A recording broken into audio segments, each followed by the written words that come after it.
ఈ పొద్దుటి నుంచే ప్రజల్లో నిరంతరం ఎవరున్నారు, పార్టీ కార్యక్రమాల్లో ఎవరు చురుగ్గా పాల్గొంటూ ఉన్నారు అన్న అంశాల మీద ప్రతి గ్రామంలోనూ అవగాహన పెంచుకుంటూ, ప్రతి గ్రామంలోనూ ఇప్పటికే మనం గ్రామ కమిటీలు వేసాం. గ్రామ కమిటీ చైర్మన్, కమిటీ సభ్యులు, ప్రతి గ్రామంలోనూ ఇప్పటికే అనుబంధ విభాగాలు వేసాం. అనుబంధ విభాగాల చైర్మన్లు, వారి సభ్యులు, వీళ్ళందరూ కూడా ఇప్పటికే గ్రామాలలో యాక్టివ్గా ఉన్నారు. వీళ్ళందరినీ కూడా మరింత యాక్టివేట్ చేసి సరైన క్యాండిడేట్, రైట్ క్యాండిడేట్లను ఐడెంటిఫికేషన్ చేసే కార్యక్రమాలు, వీళ్ళల్లో నుంచి వెతికే కార్యక్రమాలు, ఐడెంటిఫై చేసే కార్యక్రమాలు ఖచ్చితంగా చేసుకోమని చెప్పి ఈ సందర్భంగా మిమ్మల్ని అందరికీ కూడా చెప్పే కార్యక్రమమే చేస్తూ ఉన్నాను. అంతేకాకుండా ఈ లోకల్ బాడీ ఎన్నికలప్పుడు ప్రతి ఇంటికి కూడా, ప్రతి గ్రామంలోనూ, వార్డులోనూ నేను ఇంతకు ముందు చెప్పినట్టుగానే మన పార్టీ యంత్రాంగం ఈ 2 సంవత్సరాలలో మనం ప్రత్యేక ధ్యాస పెట్టి బిల్డప్ చేస్తూ వచ్చినాం. ప్రతి వార్డులోనూ, ప్రతి గ్రామంలోనూ గ్రామ కమిటీలు వేసాం, అనుబంధ విభాగాలు వేసాం, కమిటీ అధ్యక్షులు, కమిటీ సభ్యులు ప్రతి గ్రామంలోకి, ప్రతి వార్డులోకి తీసుకుని పోయాం. వాళ్ళందరికీ కూడా ఈ 2 ఏళ్ల వెన్నుపోటుకు 2 ఏళ్ల పుస్తకం అందుబాటులోకి తీసుకొచ్చే కార్యక్రమం చేయండి. వాళ్ళందరికీ కూడా ఈ డిజిటల్ కాపీలు వాళ్ళ ఫోన్లకు ఇదంతా కూడా చేర్పించే కార్యక్రమం చేయండి. పార్టీ వెబ్సైట్లో ఇది ఎలాగో పెట్టడం జరిగింది.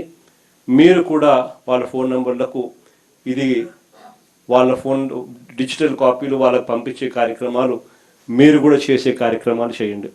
ఈ కాపీలు ప్రతి ఇంటికి, ఆ గ్రామంలోనూ, ఆ వార్డులోనూ ఈ అనుబంధ విభాగాల సభ్యులు, అధ్యక్షులు, గ్రామ కమిటీ అధ్యక్షులు, సభ్యులు ప్రతి ఇంటికి వీటితో వాళ్ళు చదువుకొని ఈ పుస్తకాలను ప్రతి ఇంటికి కూడా వాళ్ళు చేర్పించి, ప్రతి ఇంట్లో కూడా చంద్రబాబు నాయుడు గారి 2 ఏళ్ల పాలన మీద ప్రతి ఇంట్లో కూడా చర్చ జరిగేట్టుగా ప్రతి ఇంటికి వాళ్ళు వెళ్ళి టైం కేటాయించి వాళ్ళు ప్రతి ఇంట్లో కూడా చర్చ జరిగేట్టుగా చేయాలి.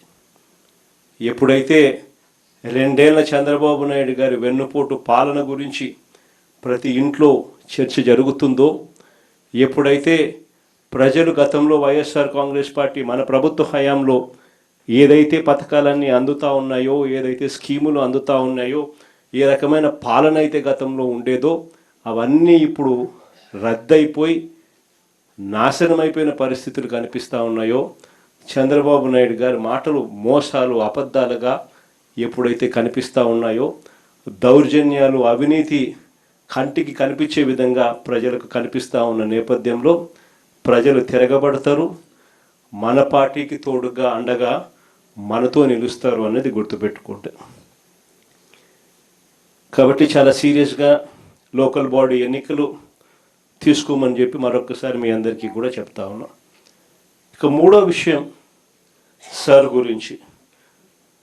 దీనికి సంబంధించి మీ అందరూ కూడా ఇంతకుముందు నేను చెప్పినట్టుగానే మీ అందరికీ కూడా బాగా అవగాహన ఉండే ఉంటుంది. Special intensive revision of electoral rolls అనేది ఏదైతే జరుగుతూ ఉందో ఇప్పటికే మీ అందరికీ కూడా పూర్తి అవగాహనతోనే ఉన్నారు. కానీ మరొకసారి ఈ అంశానికి ఉన్న సీరియస్నెస్ను మనసులో పెట్టుకొని, ఈ అంశం ఎందుకు అంత సీరియస్గా మీరు తీసుకోవాలి అని మీ అందరికీ కూడా కొన్ని ఎగ్జాంపుల్స్ మాత్రమే చెప్తాను. ఎందుకంటే ఈ ఎగ్జాంపుల్స్ తెలుసున్నప్పుడు దీని సీరియస్నెస్ ఎంతటిది అని మీ అందరికీ కూడా అర్థమవుతుంది. ఇటీవల మీరంతా కూడా వెస్ట్ బెంగాల్, తమిళనాడు ఎలక్షన్స్ మీరంతా కూడా చూసే ఉంటారు. మన వెస్ట్ బెంగాల్లో మమతా బెనర్జీ గారు అయితేనేమి, తమిళనాడులో స్టాలిన్ గారి ఎన్నికలు అయితేనేమి మీరంతా కూడా గమనించే ఉంటారు. ఈ వెస్ట్ బెంగాల్, తమిళనాడు రాష్ట్రాలను ఒకసారి చూస్తే వెస్ట్ బెంగాల్లో 91 లక్షలు అంటే 11.9% ఓట్లు తీసేసినారు. వెస్ట్ బెంగాల్లో 91 లక్షల ఓట్లు తీసేయడం జరిగింది ఎస్ఐఆర్ సర్వే ద్వారా. తమిళనాడులో 74 లక్షల ఓట్లు తీసేయడం జరిగింది ఈ ఎస్ఐఆర్ సర్వేల ద్వారా. మమతా బెనర్జీ పోటీ చేసిన భవానీపూర్ అనే నియోజకవర్గం, ఇది మీ అందరికీ తెలిసి ఉండాలి. మమతా బెనర్జీ పోటీ చేసిన భవానీపూర్ అనే నియోజకవర్గంలో 45,982 ఓట్లు తొలగిస్తే 15,000తో మమతా బెనర్జీ ఓడిపోయింది. ప్రతి ఒక్కరూ జ్ఞాపకం పెట్టుకోమని చెప్తా ఉన్నా ఈ మాట. అదేవిధంగా తమిళనాడులో స్టాలిన్ పోటీ చేసిన కొలతూర్ అనే నియోజకవర్గంలో దాదాపుగా 71,000 ఓట్లను తొలగిస్తే ఆయన ఓడింది 8,000 ఓట్లతో ఆయన ఓడిపోయాడు. ప్రతి ఒక్కరూ కూడా ఈ 2 అంశాలను గుర్తుపెట్టుకోమని అడుగుతా ఉన్నా. అంతేకాదు బెంగాల్లో తీసేసిన ఓట్లు 91 లక్ష ఓట్లు, 91 లక్షల ఓట్లు బెంగాల్లో తీసేస్తే ఆ రాష్ట్రంలో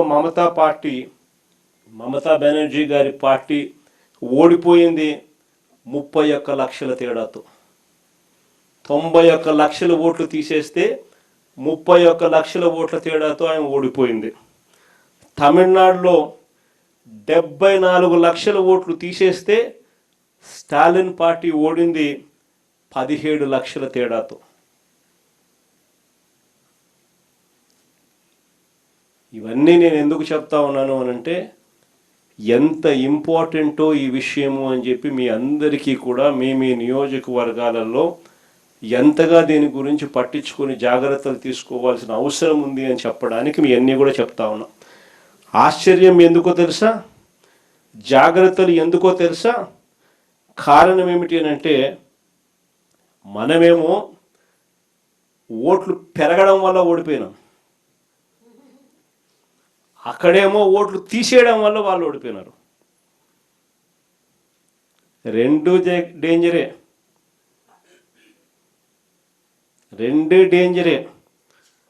కుప్పంలో టీడీపీ బోగస్ ఓట్లు ఎన్నో తెలుసా?